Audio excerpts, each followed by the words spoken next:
front bumper and headlight removal for a 2010 through 2013 Camaro, as well as talking about the wiring of halos for non-RS Camaros to the parking light.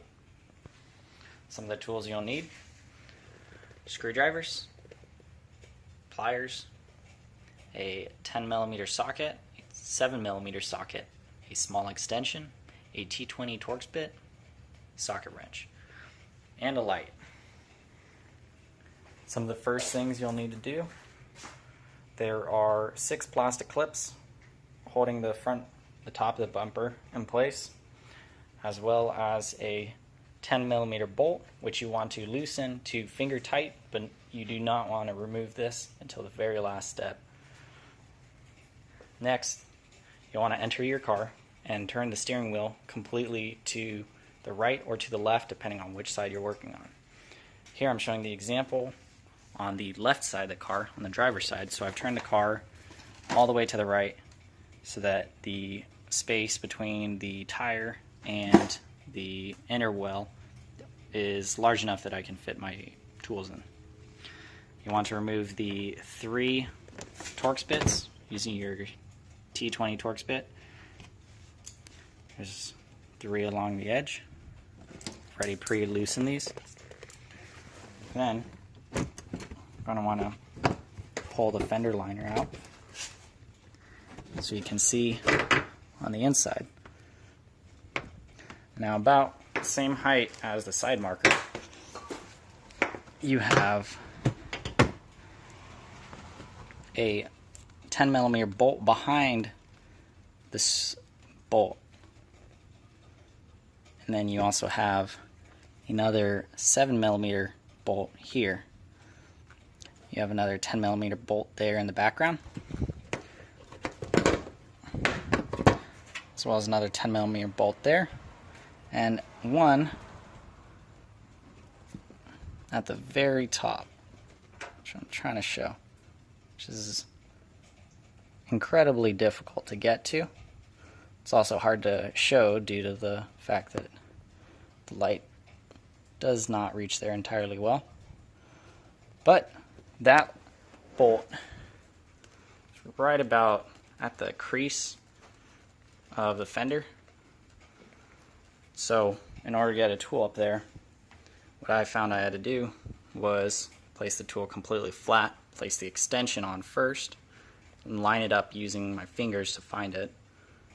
Line it up, and then attach the socket wrench to it. Took me about an hour to figure it out the first time, so if you can know that it's right along the outer edge, then it's easier to find and easier to attach your socket to the bolt.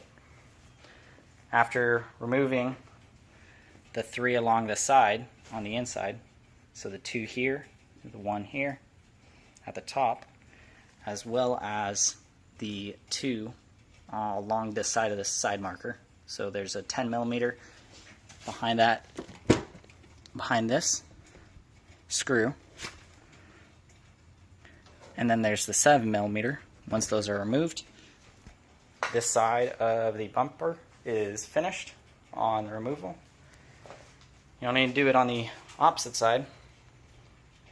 Once the opposite side has been removed, you have 2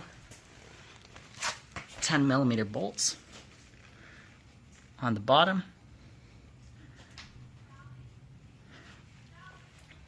Once those are removed, you can hand loosen the 10mm on top. Once those are loosened and removed, you can drop the front bumper out by pulling slowly on the center. I recommend lifting it like so that way you don't grab only the grill. So you want to lift it and slowly pull out, and you might have to adjust the sides as you pull it out. There are plastic inserts, essentially 2 prongs, that come out into the fender. So once those are removed, you're going to want to disconnect.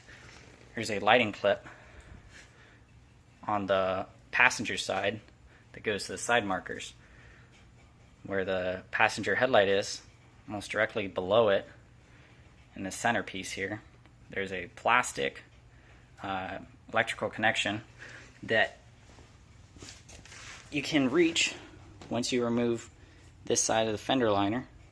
You can reach it by reaching behind, and you'll find it right about here, just below the side marker. You want to disconnect that because it only has about yay long of a reach, and you do not want to rip it trying to remove your bumper. So once that's disconnected, you can pull it out and drop it down about maybe 6 inches away from the car. And the electrical wiring for the headlights do reach. You don't want to pull it too much though. So starting off with the wiring for the halos, one of the things that you'll need to do once you disconnect everything is, if you're splicing into wires, which is what I did, let me try to move this where you can see it.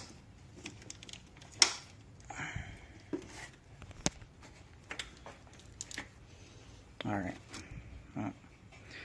so there's 3 wires coming out of your parking light / turn bulb on the front. When you're removing this, if you're splicing into wires for halos, the wires you're going to want are the solid black and the very middle wire. The color changes. I had white and blue and black and white stripe and a solid black for the ground. Now, that color changed on the driver's side, which was a purple, blue, and black. The black is always the ground. On this side, the middle wire, which is the purple one, was the same as the left side, just the color changed.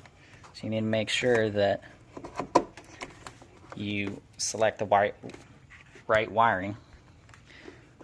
So I spliced into the center wire of the 3 and the ground wire, which is going to be one of the outside ones.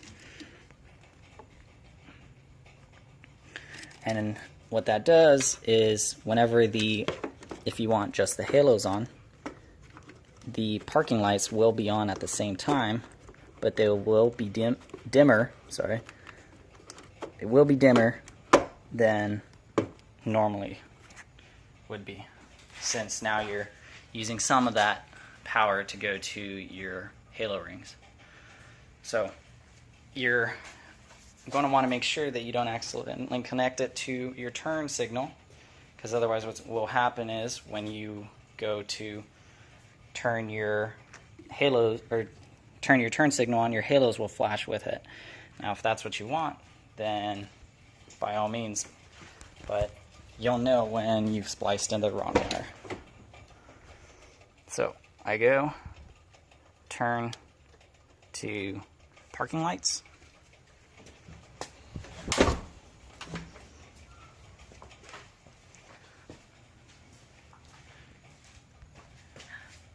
And that gives me both the parking lights and the halos.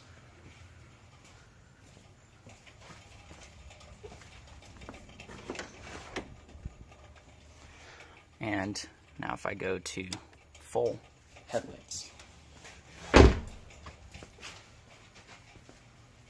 go to full headlights, halos work as well as the parking lights, as well as the projector or normal headlight bulb.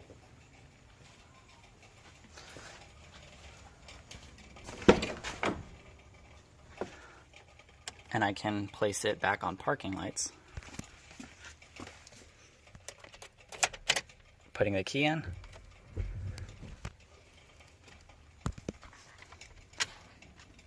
turning the turn signal